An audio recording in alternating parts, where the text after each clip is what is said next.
Assalamualaikum warahmatullahi wabarakatuh. Halo, Oh, Ibu Feliza cantik, Waalaikumsalam. kandaku. Waalaikumsalam. Selamat malam, Bu Mona Selamat yang cantik malam. juga. Selamat malam. Ini malam-malam kita rendezvous buat ngobrol-ngobrol tentang psikologi komunikasi dan spesifiknya tentang credibility ya. Tuh ya, Iya, siap. credibility. Kredibilitas. Nah, kredibilitas komunikator itu penting sekali ternyata ya. Hmm. Iya, ini penelitiannya Bu Mona nih ya. Iya, tentang kredibilitas komunikator. Ya, kita belajar Jadi, banyak. iya kita sharing ya, kita sharing ya. Jadi eh, seorang komunikator itu eh, penting sekali dalam proses komunikasi, ya kan? Jadi siapa yang ngomong, siapa yang dengerin, gitu kan? Nah, komunikator adalah sumbernya. Kita tuh mau membuat pesan itu menjadi dapat diterima, kredibel, membuat orang tertarik, membuat dampaknya menjadi positif, menjadi seperti yang diharapkan oleh komunikator, itu diantaranya ada unsur-unsur selain dari unsur pesan, selain dari bagaimana pesan itu disampaikan, tetapi individu dari komunikator itu juga perlu, ya. Setuju Penting ya? tuh ya, Bu Mona ya. Betul, betul. Komunikator ini penting sekali. Jadi kita akan pretelin dalam konteks kajian komunikasi, kita akan pretelin kalau kita pakai teorinya Laswell itu who says who, siapa mengatakan apa, melalui saluran apa, kepada siapa, dengan dampak apa. Kemudian ada ahli lain yang menambahkan noise ya, gangguannya apa begitu. Umumnya semua ahli-ahli dan kita juga sepakat bahwa dalam proses komunikasi, komunikator itu penting sekali ya. Nah, pertanyaannya kenapa ini penting? Siapa yang bicara lebih penting daripada apa yang dia katakan? Kerap kali atau terkadang lah gitu ya. Ya. Maksudnya gimana nih Bu Mona nih? Jadi siapa yang ngomong, misalnya yang ngomongin tentang COVID misalnya ya, kalau orang yang kredibilitasnya bagus, orang percaya ya kan. Nah, bisa jadi ahli kesehatan, bisa jadi orang tua kita ya kan. Kredibilitas komunikator itu kan orang yang kita percaya ya. Jadi kredibilitas komunikator itu adalah persepsi gitu, persepsi dari komunikan, orang yang dengerin nih gitu ya, terhadap apa yang disampaikan oleh orang yang menyampaikan tadi gitu ya, oleh pembicara, oleh komunikator. Nah, itu ternyata betul sekali. Gimana? Bu Mona, ada kasus gini, kayak di daerah saya tuh malah ahli kesehatan tuh tidak didengar. Jadi mereka nggak percaya karena mereka bilang kata Pak Ustadz juga nggak apa-apa katanya. Nah ini kalau seperti itu kasusnya gimana nih? Iya, jadi kan kredibilitas komunikator itu kan persepsi ya kan, persepsi dari orang yang mendengarkan ya kan, audience ya kan, dari komunikan. Apakah nih orang bisa dianggap kredibel, dapat dipercaya apa enggak gitu. Nah, apakah dia itu dari apa namanya, kemampuan background-nya, bisa karena keyakinan ya kan. Yang kayak Ustadz tadi kan keyakinan kan, kita yakin nih ini bener nih kalau dia ngomong paten nih gitu. Iya betul. Orang tua bahkan Bu Feliza, orang tua bahkan bisa jadi paten nih untuk kita nih gitu. Ya udah didengerin aja gitu. Nah, kita ngerujuk pada Aristoteles ya. Aristoteles itu ini cuplikannya ya, cuplikan yang beliau bilang. Persuasi tercapai itu karena karakteristik personal pembicara. Berarti implikasinya pembicara itu penting sekali. Ketika dia menyampaikan pembicaraannya, kita menganggapnya dapat dipercaya. Kita lebih cepat percaya pada orang baik gitu. Jadi orang ini kita percaya apa enggak? Jadi persepsi, balik lagi, persepsi Ya. adalah belum tentu benar apa enggak ya, belum tentu dia itu jago apa enggak dilihat dari keilmuannya, tetapi keyakinan gitu ya, persepsi itu juga ada indikator-indikatornya, nanti kita lihat ya.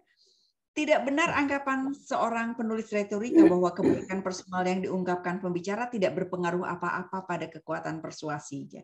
Jadi bayangkan seseorang yang memang dianggap dipercaya oleh orang, ternyata orang mau dengerin gitu. Jadi kalau ada yang bilang enggak kok, nggak perlu, siapa aja yang ngomong, enggak gitu juga gitu. Ternyata siapa yang ngomong itu perlu gitu. Sebaliknya, karakternya hampir bisa disebut sebagai alat persuasi yang paling efektif. Memang penting sekali untuk kita memperhatikan. Nah, kalau Aristoteles mengklasifikasikannya etos, pathos, logos begitu ya. Etos itu karakter dari komunikator. Pikiran baik, akhlak baik, maksud baik, good sense, good moral, character, goodwill. Ini penting sekali. Jadi menjaga individu. Jadi kita akan perlu benar-benar mempertimbangkan kalau ketika kita mau memproduksi pesan kepada siapapun, kita perlu lihat nih siapa nih orang yang ngomong. Nanti kalau di PR, siapa nih PR yang pantas untuk ngomongin pesan dari perusahaan. Kalau di lembaga pemerintah, siapa nih yang dia dengar? Kalau di dalam keluarga, siapa nih yang kredibel nih di persepsi? Jadi yang dinyatakan baik lah ya, punya etosnya. Betul. Nah, etos atau karakter ini diklasifikasikan lagi menjadi kredibilitas, atraksi, kekuasaan. Ya, kredibilitas itu seperangkat persepsi komunikan tentang sifat-sifat komunikator. Jadi credible. Ini masalah persepsi, kredibilitas berubah tergantung pada pelaku persepsi, ya, komunikan. Jadi persepsi dari orang yang komunikan ini bisa jadi dia persepsinya ini bagus atau ini nggak bagus. Yang tadi misalnya dokternya nggak dipercaya, ya, itu persepsi gitu. Topik yang dibahas, situasi, kemudian atraksi. Ternyata dimensi etos itu juga ada kemenarikan fisik, kesamaan yang dimiliki. Ini diantaranya ya. Nanti kita bisa elaborasi lebih luas lagi. Ternyata luas sekali gitu. Jadi komunikasi itu bukan sesuatu yang simple. Kayaknya ngomong-ngomong aja deh, enggak gitu juga gitu. Ternyata harus dikemas sedemikian rupa sehingga pesannya itu bisa membuat orang menjadi memahami, meyakini, dan mematuhi. Kemudian kekuasaan. Kemampuan menimbulkan ketundukan. Nah, ini dia. Nanti kita akan lihat Bu Belisa tentang kekuasaan ya, kita elaborasi lagi ya. Nah, ini izinkan saya sharing dulu sebentar tentang research ini ya. Ini waktu itu saya lakukan tentang komunikasi nonverbal pada kredibilitas komunikator. Jadi mau ngeliat dari nonverbalnya, bukan dari kata-katanya. Jadi dari nonverbalnya. Yang tidak disampaikan melalui kata-kata begitu ya? Iya. Jadi caranya adalah ada dua komunikator, si A sama si B. Si A ngomong, terus si B juga ngomong tentang pengalaman pekerjaannya begitu ya. Nah, nanti lalu ada yang nonton gitu ya, yang nonton. Yang nonton itu diminta untuk memberikan pendapat tentang orang ini tuh di mata yang nonton itu kredibel apa enggak sih gitu. Nah, ada indikator-indikator kredibilitas dilihat dari nonverbalnya, bukan dari kata-katanya gitu ya. Nonverbalnya dari gerakan tubuhnya, dari ekspresi wajah, gerak tubuh, kemudian posturnya, gerakan tangan gitu ya, bahunya gimana gitu ya, cara dia menjelaskan. Kemudian suaranya, intonasi, kecepatan, kekerasan, kualitas suara, tinggi nada dan lain sebagainya ya. Kemudian artifak dilihat dari penampilannya, dilihat dari sesuatu yang dia gunakan gitu, benda-benda yang dia gunakan gitu ya. Apakah dari dua orang ini si penontonnya itu menganggap ini tuh kredibel apa enggak gitu ya, gitu Bu Felisa. Nah, kredibilitasnya itu dipretelin lagi. Kredibilitas itu dilihat dari keotoritatifan, watak, dan dinamisme. Ini ada kajiannya ya, dari sejumlah peneliti, lalu saya pilih yang dikategorikan keotoritatifan apa, watak apa, dinamisme apa. Ini akan lebih jelas di slide berikutnya. Ini dia. Jadi begini, Lisa. Si orang yang ngomong ini gitu ya, yang ngomong kan ada dua yang ngomong nih. Yang ngomong dua orang ini, apakah oleh yang ngedengerin gitu ya, dianggap cerdas apa enggak gitu. Dianggap ini keotoritatifan itu ya ada sejumlah dimensi-dimensinya gitu ya, indikator-indikatornya gitu ya ini. Nah, dianggap cerdas apa enggak? Dianggap paham apa enggak? Dianggap ya, bukan berarti apakah dia benar paham apa enggak, tapi dianggap. Ini penilaian ya, ini ya, persepsinya pendengar. Persepsi, betul. Dianggap bisa ngembangin penjelasannya enggak gitu ya. Dianggap berwibawa enggak. Nah, ini indikator dari kredibilitas keotoritatifan. Otoritatif enggak sih? Dianggap otoritatif enggak sih gitu ya. Itu kemudian kredibilitas watak. Watak itu nih orang nih menurut penontonnya nih bisa diandelin enggak gitu ya. Punya motivasi yang baik enggak? Disukai enggak? Objektif enggak gitu ya. Nah, kemudian dinamika kredibilitas dinamisme. Dinamisme ini bisa ngebujuk enggak? Orangnya tuh dinamis enggak gitu. Orangnya bisa ngebujuk enggak? Menurut yang nonton, dia itu si A sama si B itu bisa ngebujuk enggak? Bersemangat enggak? Bergairah dan aktif enggak? Berani enggak? Tegas enggak gitu ya. Nah, dilihat dari situ. Lalu disimpulkan nih dari semua jawabannya, ternyata gerakan tubuh itu berpengaruh sama semua. Jadi kalau gerakan tubuhnya itu begini, dia tuh kesannya, pokoknya kalau dia ada gerakan tubuh yang cukup gitu ya, dia tuh dianggap cerdas, dianggap paham sama apa yang diomongin, dianggap mengembangin diri, dianggap berwibawa, dianggap bisa diandelin dan lain sebagainya ini. Dianggap tegas karena gerakan tertentunya. Jadi dia bilang nih orang tegas apa enggak tuh dari mana gitu. Itu. Kemudian suara. Bisa tangan gitu ya. Jadi dari dua orang ini di videoin lalu ditonton. Menurut dia nih dia ini cerdas apa enggak? Dari mana gitu dicek ya, dari mana. Nah, itu ternyata gerakan tubuh ini berpengaruh sama semua. Kemudian suara berpengaruh atas semua gitu. Nah, artifak nih baju dan penampilan yaitu misalnya rambutnya gimana, ada pakai bajunya gimana, kemudian pakai aksesorisnya gimana gitu ya. Dilihat dari situ tuh ternyata cerdas ini tidak berpengaruh apakah dia pakai baju casual atau formal gitu ya. Jadi bajunya tuh dua gitu.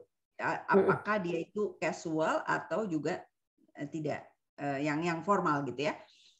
Atau kategorinya tuh kalau klasifikasinya tuh informal lah, agak serius gitu, rapi gitu ya, serius. Kalau formal tuh kan kalau klasifikasi baju itu formal itu baju upacara atau nah ini bajunya baju kantor lah gitu, profesional gitu ya. Apakah dia pakai baju casual atau profesional? Ternyata cerdas itu tidak terlalu berpengaruh. Dia pakai baju casual bisa jadi kelihatan cerdas. Dia pakai baju formal juga bisa aja. Kemudian jadi dandanan itu tidak mempengaruhi kecerdasan, penilaian kecerdasan orang gitu ya. Maksudnya ke sana. Iya, Jadi kalau kalau dia mau kelihatan berwibawa, pakaian itu perlu gitu. Ya. Pakaian itu berpengaruh. Dia pakai baju yang lebih formal itu lebih kelihatan berwibawa gitu. Kalau dia pakai baju yang lebih lebih profesional itu kelihatannya lebih bisa diandelin gitu. Kelihatannya punya motivasi baik dibandingkan sama yang santai banget gitu ya. Dalam menyampaikan sesuatu. Ini persepsinya dari yang di research saat itu gitu. Kemudian dia tuh lebih disukai gitu.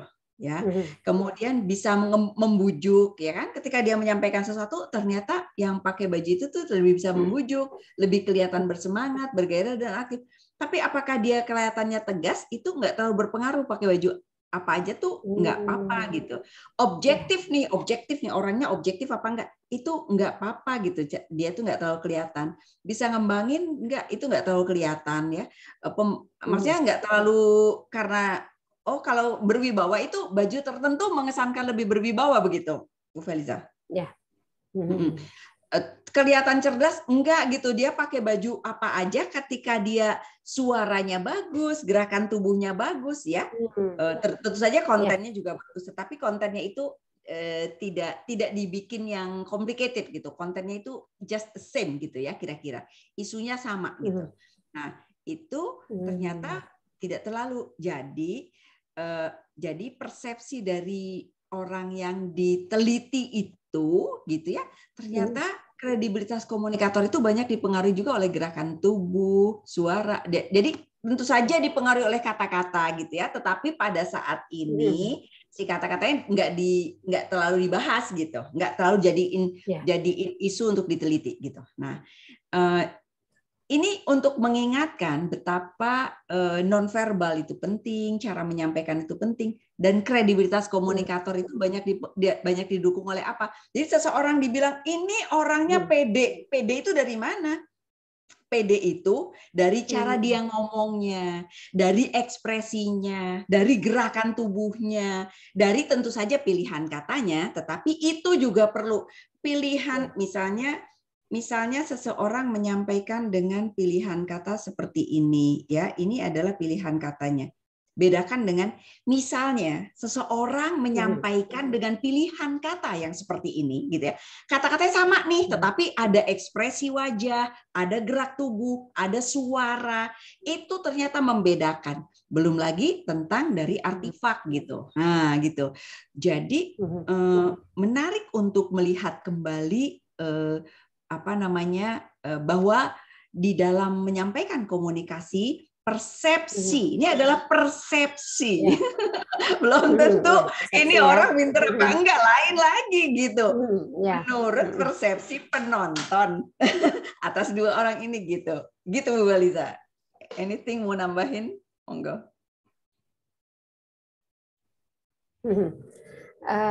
Kalau ini yang jadi penontonnya itu siapa? Mahasiswa atau orang umum? Iya, mahasiswa dan pokoknya orang yang punya pendidikannya tuh SMA ke atas gitu, SMA ke atas. Ada SMA, ada mahasiswa, ada yang udah bekerja. Jadi dilihat juga dari usianya. Sekitar sampai 30, dari 20 sampai 30 lah kira-kira itu. Kalau nggak salah begitu deh, saya lupa. Tetapi kira-kira di situ tuh usianya. Ingat saya segitulah kira-kira. Kalau pembicaranya mereka udah kenal sebelumnya atau mereka belum kenal sama sekali? Nggak kenal. Jadi bukan orang terkenal, bukan ya? Bukan orang terkenal. Jadi nggak punya persepsi sebelumnya siapa dia gitu. Ya, menarik ya, menarik sekali. Artinya kita mau bilang bahwa etos itu penting, ya kan? Ya. Penting. Jadi komunikator itu penting. Kemudian siapa yang menyampaikan itu juga berpengaruh. Tetapi dalam konteks ini nggak tahu nih siapa. Tetapi bagaimana cara menyampaikan juga penting gitu. Itu kan mengesankan tadi tuh dianggap kredibel tuh dari mana? Ternyata dipretelin tuh dianggap kredibel. Apakah dia itu otoritatif apa enggak sih? Emang dia tuh pantas nggak sih ngomong itu gitu ya kan? Dari knowledge-nya gitu ya, terus dari wataknya, terus dari kedinamisannya itu ternyata banyak dipengaruhi oleh gerakan nonverbal, gerakan tubuh, suara dan artifak juga begitu. Jadi kesimpulannya pembicara yang mengoptimalkan komunikasi nonverbal dianggap lebih kredibel. Bukan berarti banyak-banyakan, tetapi tepat gitu loh, tepat. Ya. Kredibilitas adalah persepsi komunikan terhadap komunikator. Kredibilitas adalah proses aktif memperhatikan, menafsirkan pengalaman secara selektif. Hal ini dipengaruhi oleh pengalaman, daya tarik, kesukaan, budaya, pendidikan, dan persepsi terkait dengan konteks. Persepsi bisa saja keliru. Iya kan, beda-beda. Tapi ternyata ketika ditarik dari sejumlah yang diteliti itu ada kecenderungan kesamaan, Bu Felisa, ada kecenderungan gitu loh dari jumlah yang diteliti itu, ya, gitu. Oke. Nah, tadi kita ngebahas tentang ini kredibilitas. Sekarang kita akan lanjut ya, Bu Felisa ya, tentang atraksi. Ternyata atraksi fisik dan kesamaan yang dimiliki oleh komunikan juga berpengaruh. Ya. Monggo silakan mau nambahin, monggo. Tentang atraksi nih ya. Iya. Atraksi itu kan kalau dilihat dari bahasanya itu kan ketertarikan ya, ketertarikan. Ya, betul. Jadi kesukaan pada orang lain, kemudian sikap positif, daya tarik seseorang, makin tertarik, makin cenderung berkomunikasi. Liking membuat orang lain signifikan bagi kita. Jadi memang betul. Jadi kalau misalnya bila ya A tertarik pada B misalnya ya, A tertarik pada B, maka akan tercipta komunikasi yang lebih intens, lebih akrab begitu ya, mungkin bahkan persahabatan.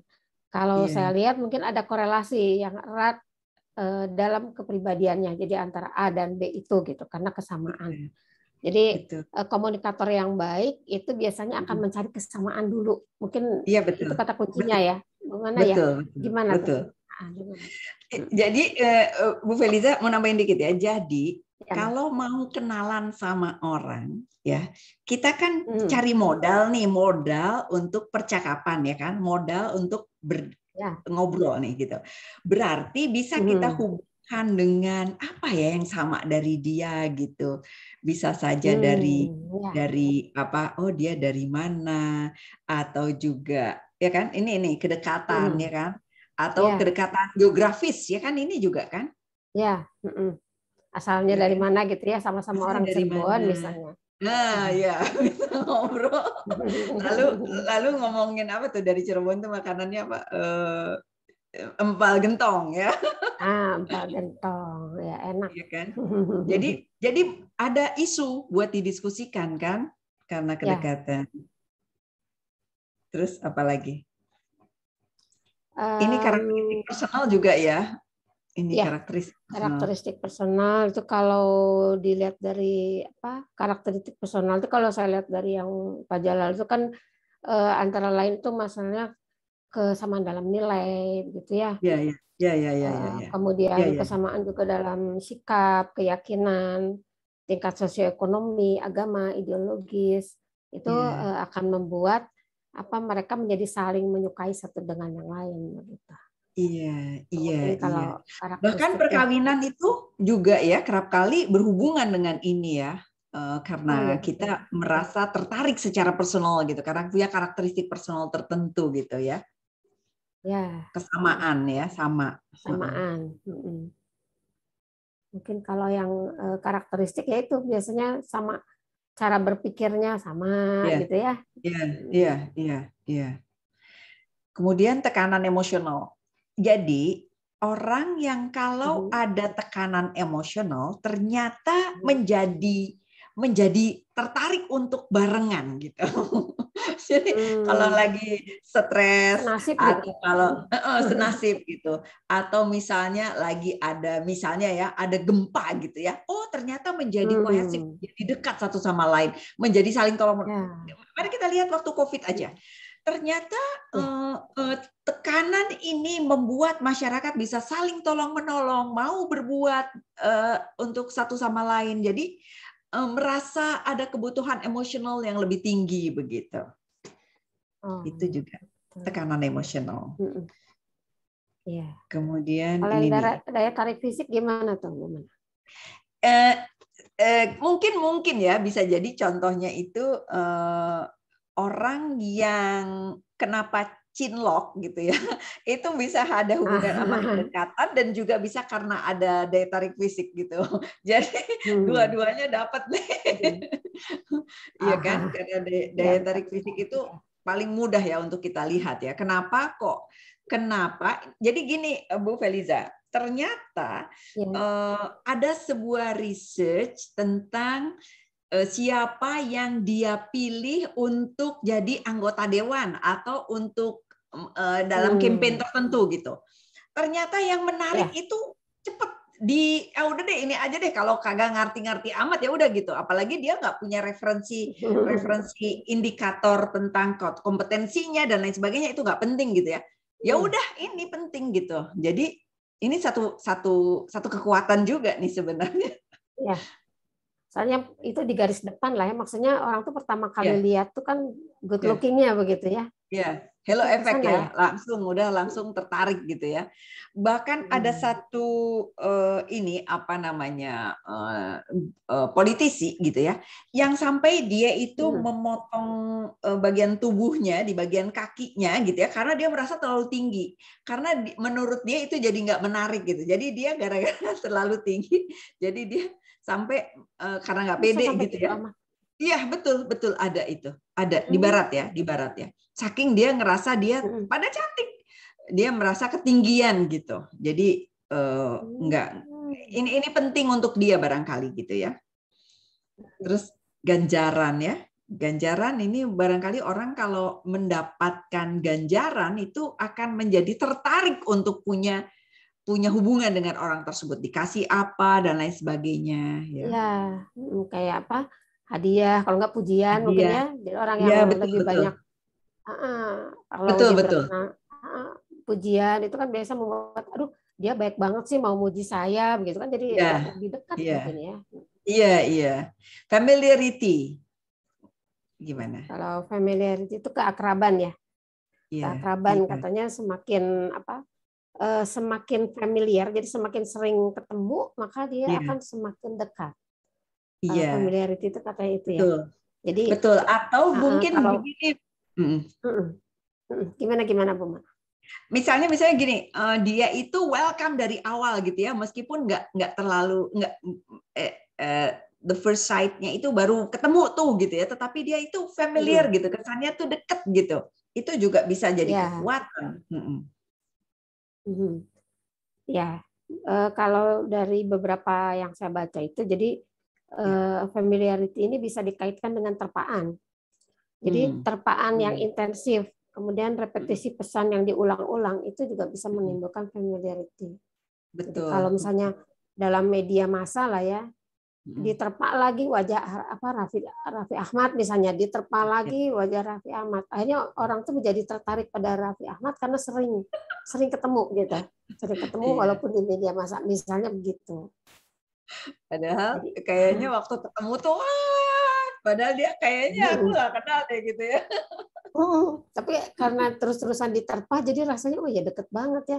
Bahkan kalau ada orang ngomongin kita bela-belain. Rafinya nggak kenal. Bu Feliza, Rafinya nggak kenal, dia kaget-kaget. Ini orang kok begitu akrab, kayaknya akrab, padahal dianya nggak kenal. Padahal nggak tahu-tahu juga sebenarnya. Kedekatan ya. Tadi kita udah bahas ya, kedekatan ya. Terus kemampuan. Ya, mungkin gimana? Gimana kalau kemampuan gimana nih Bu Mona? Kira-kira Kalau saya kemampuan ngelihatnya kemampuan itu karena kompetensi tadi gitu. Jadi orang ini dianggap memiliki kemampuan atas sesuatu. Misalnya seseorang yang bisa masak, untuk orang yang meminati hal tersebut itu akan menjadi menarik begitu. Jadi kemampuan atas sesuatu itu menjadi atraksi antar pribadi. Karenanya ini semua menjadi kekuatan yang bisa kita optimalkan dalam fokus individu juga gitu. Oh iya ya, apakah yang masih bisa kita elaborasi lah dalam diri kita. Atau ketika kita mau mencari seseorang yang pantas untuk menjadi komunikator, kita bisa melihat ini gitu. Ini. Atau kita juga bisa melakukan analisis terhadap situasi dengan pertimbangan pendekatan ini. Oh, kenapa seseorang melakukan apa? Karena apa gitu.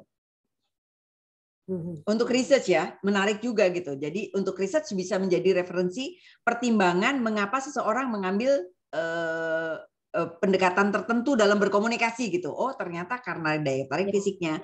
Atau ketika kita mau bikin pesan, kita harus lihat, oh ini mungkin bisa menarik. Oh mungkin dikasih ganjaran. Oh mungkin karena dibikin dia yang familiar. Oh mungkin karena gitu loh. Jadi kita cari nih gitu. Ya kan, sebagai strategi produksi pesan gitu. Iya betul. Iya. Kemudian ada lagi yang disampaikan ini terkait homofili komunikator. Jadi ternyata orang ini kalau sama sejenis misalnya ya, atau sama sosial ekonominya, atau sama pendidikannya, atau sama peminatannya, itu jadi lebih dekat gitu. Kalau heterofili itu berbeda. Misalnya yang ini biru, yang ini kuning, itu ternyata tidak terlalu ini gitu, tidak terlalu dekat gitu, merasakan kesamaan, balik lagi tadi kesamaan. Jadi misalnya ini akan lebih suka dekat, ini juga akan suka dekat sama gengnya sendiri dibandingkan sama ini gitu. Sama seperti gender, ini heterofili misalnya ya, variannya ini laki, ini perempuan gitu ya. Kalau ini sama-sama laki-laki, ternyata ini itu orang merasakan, komunikator dan komunikan merasa ada kesamaan dalam status sosial, ekonomi, pendidikan gitu ya. Dan jadi menjadi kepercayaan yang mereka miliki dengan adanya kesamaan tertentu gitu. Artinya penting sekali untuk kita dari awal membangun kesamaan terhadap orang yang kita ajak berkomunikasi begitu. Dan ini jadi strong tie atau weak tie. Ini misalnya ya, ini ternyata ada yang ternyata ini menjadi strong tie gitu ya. Ini agak jauh misalnya ya menjadi weak tie. Ini strong tie. Jadi kita harus mencari apa yang membuat menjadi strong tie. Ada teman saya melakukan penelitian di Merapi, di Jogja. Jadi ketika ada gempa, siapa yang didengar gitu ya? Siapa itu dilihat dari jaringan. Strong tie, weak tie gitu ya. Siapa yang didengar, siapa. Ternyata kesamaan-kesamaan tertentu itu ada hubungannya dengan bagaimana si kesamaan ini gitu. Berhubungan. Kalau orangnya misalnya dia dipercaya, orangnya misalnya punya kesamaan tertentu, itu didengar gitu dibandingkan sama yang tidak gitu. Jadi atraksi interpersonal ini berpengaruh terhadap pendapat seseorang atau persepsi seseorang tentang seseorang yang pantas dipercaya atau tidak dalam menyampaikan pesan-pesan pada saat gempa begitu, pada saat komunikasi bencana begitu. Berpengaruh juga. Ya, katanya dulu kalau Mbah Marijan bilang turun gunung, mereka baru mau turun gunung katanya ya. Betul. Itu kredibilitas. Luar biasa ya. Iya. Iya. Oke, kemudian satu lagi juga tentang kekuasaan, Bu Feliza. Jadi kemampuan menimbulkan ketundukan sehingga komunikator dapat memaksakan kehendaknya kepada orang lain. Ini kata-katanya kesannya keras, tetapi ini memang realnya begitu gitu. Kekuasaan itu ternyata membuat orang, oh iya ya mau ya. Nah si kekuasaan itu ternyata kita bisa lihat ada sejumlah ahli yang mengembangkannya banyak ya. Ada yang pakai 7 sumber kekuasaan, ada yang bilang 10 sumber kekuasaan gitu ya. Kita lihat yang 7 ya. ada expert, legitimate, reward, ya, information, coercive, reverence, connection. Ternyata kekuasaan punya hubungan karena dia expert, karena dia adalah bosnya, punya posisi tertentu, karena ada reward, karena ada informasi. Ini juga menarik, ya, atau coercive gitu ya. Atau ini juga nih apa namanya, dia sosiolog, dia 10 sumber kekuasaan, ya. Misalnya dia reference, misalnya dia punya koneksi, misalnya dia karismatik. Ternyata karismatik juga berpengaruh. Political, misalnya dia punya posisi politis, reward, coercive, formal, dan lain sebagainya. Nah, kita akan lihat yang pakai 5 pendekatan saja ya, Bu Feliza. Kita elaborasi dari sini aja ya. Di Raven itu dia punya 5. Nah, ini sebenarnya nggak jauh juga, cuman ini lebih detail. Ini pakai karisma juga, gitu ya. Ini 5. Mari kita lihat dari 5 ini ya. Coercive misalnya, mungkin Bu Feliza bisa kasih contoh nanti ya. Coercive misalnya, kemampuan komunikator untuk mendatangkan ganjaran atau memberi hukuman. Ganjaran dan hukuman itu bisa bersifat personal, misalnya dibenci, menjadi disayang, atau impersonal, kenaikan pangkat atau pemecatan. Misalnya yang ini, jadi berhubungan sama perasaan atau karena berhubungan dengan apa ya, sesuatu yang impersonal lah gitu ya. Kalau ini feeling, ini misalnya, dia punya kemampuan coercive gitu. Penekanan ya, jadi apa namanya, ditekan, diancam gitu ya, ancaman. Iya.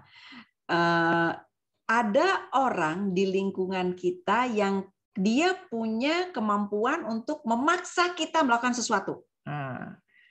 Misalnya ya, ada dari misalnya dari polisi misalnya begitu ya, kita di jalan raya misalnya ya. Dia punya kemampuan untuk ini, dia akan bilang, oke, kalau Anda tidak menggunakan helm misalnya begitu ya, lagi naik motor nggak pakai helm, dapat hukuman gitu. Nah, atau ini kan kalau ini impersonalnya boleh jalan gitu ya, kalau nggak diberhentiin gitu kan. Ya. Mungkin kalau yang sifat ininya tidak ya, benci kasih sayang mungkin tidak ya. Ini lebih ke personal dalam hubungan orang-orang di lingkungan kita bisa jadi ya. Atau ya adalah orang-orang di lingkungan kita yang orang tua misalnya ya, menggunakan pendekatan ini juga bisa gitu. Coercive ya. Misalnya orang-orang di lingkungan kita yang kalau nggak gini nanti gini gitu ya, bisa. Maksain. Orang jadi diikutin karena dia punya itu. Ini expert, mungkin bisa ditambahkan Bu Feliza. Jadi keahlian ya, kekuasaan berdasarkan pengetahuan, pengalaman ya. Biasanya kita kan orang-orang akan lebih menurut kepada ahlinya misalnya kan. Nah, jadi ahlinya tuh bisa mengatakan kalian tidak boleh seperti ini karena menurut penelitian saya kalau melakukan ini nanti kamu seperti ini. Jadi orang akan percaya karena dia memang expert gitu. Mungkin ke sana ya, gimana ya? Iya. Jadi bisa karena pengalamannya, karena keterampilannya, karena kemampuannya gitu ya, orang jadi percaya. Jadi kan kalau kita ngelihat dari sini ternyata orang ini kekuasaannya dia itu bisa karena dia kasih benda, bisa karena dia legitimate, karena expert, karena coercive yang tadi. Jadi bisa saja orang itu, kita tuh berhubungan sama orang tuh bisa karena orang itu menggunakan ini, pakai power gitu ya, pakai apa ya gitu, coercive ya, atau karena dia atau karena expert yang kayak tadi ya, ini kan expert ya, lebih ke expert gitu ya, karena memang ya kita dengerin kalau dia bilang ini harusnya diginiin nih gitu ya, kita sama tukang aja ya kan, kita dengerin kan kata tukang, kita percaya, oh iya dia punya kekuasaan nih untuk udah belinya ini aja ya, kita dengerin gitu. Jadi pengertian kekuasaan tuh luas ya Bu Mona ya. Luas, betul. Jadi referensi kita gitu, ya kan. Terus expert ya, based on person's own experience, bisa jadi experiences atau skills atau knowledge gitu ya, dan lain sebagainya. Kemudian informational power, wah ini dia, ini benar-benar kuat sekali saat ini. Jadi data adalah emas baru gitu ya saat ini ya. Orang yang punya informasi ini punya kekuatan nih saat ini gitu. Jadi kenapa kemarin itu ada kasus dari apa namanya WhatsApp, Facebook dan lain sebagainya itu bisa jadi tokoh-tokoh informasi itu atau dia punya kekuatan, punya pegangan informasi itu, wah punya kekuatan besar gitu. Dia didengar gitu. Jadi kekuasaan itu bisa berasal dari isi komunikasi tertentu atau pengetahuan tertentu yang dimiliki, ya kan? Informational power itu juga berpengaruh. Nah, dari from expressing one's view in the way they are reasonable and compelling to others, ya. Pokoknya misalnya gini, teacher who explain concise and clearly her or his subject for the student's sake, she or he has informational power. Jadi sebenarnya informational power ini bisa banyak orang ya, bisa karena dia posisinya yang memang mampu menjelaskan, bukan cuma posisinya, tapi dengan cara yang seperti ini dia punya informational power.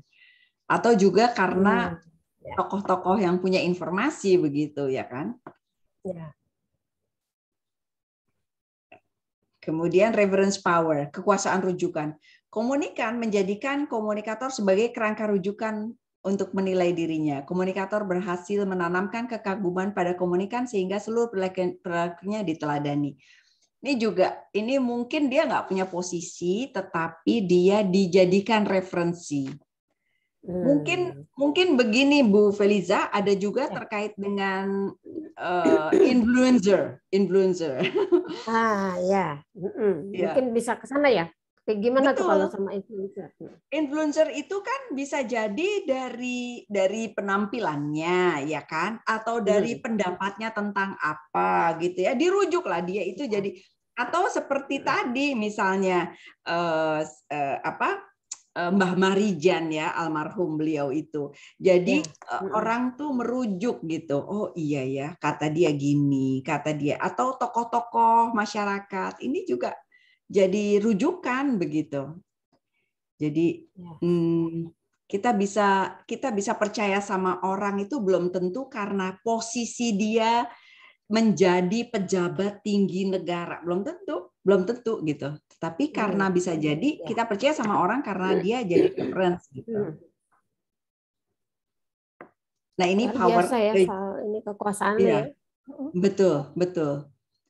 Power ya, kekuasaan itu berasal dari seperangkat peraturan yang menyebabkan komunikator berwenang untuk melakukan satu.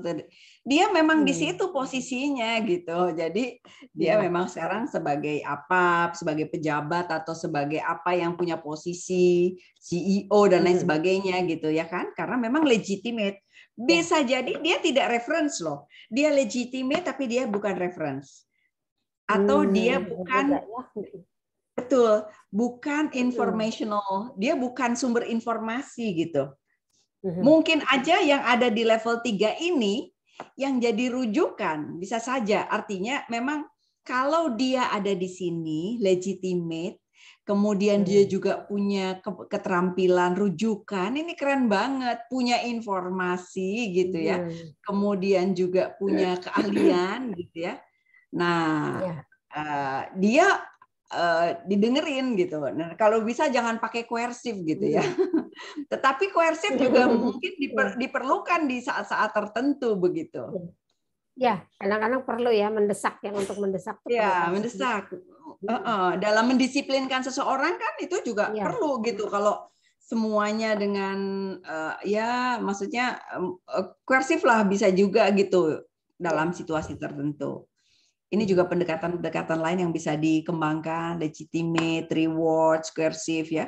Ini sama seperti yang tadi bahwa ternyata jadi kalau kita lihat di sini dimensi etos itu ternyata kekuasaan itu bisa pakai 7 cara, ada ahli lain bilang 10 cara, ada yang bilang 5 cara. Semuanya menarik untuk kita elaborasi. Begitu Bu Feliza tentang kredibilitas. Menarik banget. Menarik banget, jadi kita belajar banyak nih. Betul. Sama-sama, saya juga belajar banyak. Jadi ternyata lifelong education itu artinya benar kita tuh terus-menerus menggali dan ngelihat tuh ternyata sudut pandang baru. Buku itu kalau dibaca 2 kali tuh kita dapat insight yang baru gitu. Bukan berarti kita udah hafal, belum tentu, mungkin sudut pandang baru gitu. Oke. So, kita lanjut lagi next time ya, Bu Feliza. Sehat selalu. Terima kasih banyak. Sama-sama, terima kasih. Assalamualaikum warahmatullahi wabarakatuh.